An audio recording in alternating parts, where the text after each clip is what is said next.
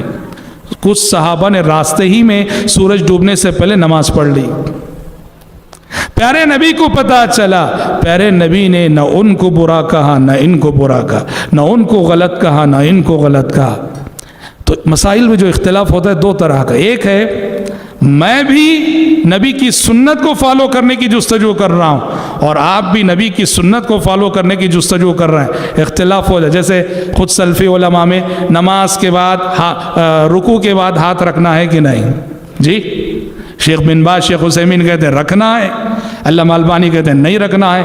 دونوں کی جستجو اتباع سنت، یہاں ایک دوسرے کی تقلید نہیں ہونی چاہیے، ایک دوسرے کی تجہیل نہیں ہونی چاہیے۔ ہاں ایسا اختلاف کہ قول رسول، فعل رسول، سنت رسول کے مقابلے میں کسی امام کے عمل کو لا رہا ہوں، جی کسی امام کی قول کو لا رہا ہوں، یہ اختلاف مذموم ہے۔ اس لیے کہ یہاں ایک شخص سنت رسول کی پیروی کرنا چاہ رہا ہے اور دوسرا جو امام کی اندھی تقلید کرنا چاہ رہا ہے۔ اس اختلاف کی اسلام میں اجازت نہیں ہے، اس اختلاف کی اجازت نہیں ہے۔ یہاں دونوں صحابہ کا مقصد نبی کی سنت کو سمجھنا، نبی کی سنت کو فالو کرنا، اسی لیے پیارے نبی نے نہ ان کو برا کہا نہ ان کو برا کہا۔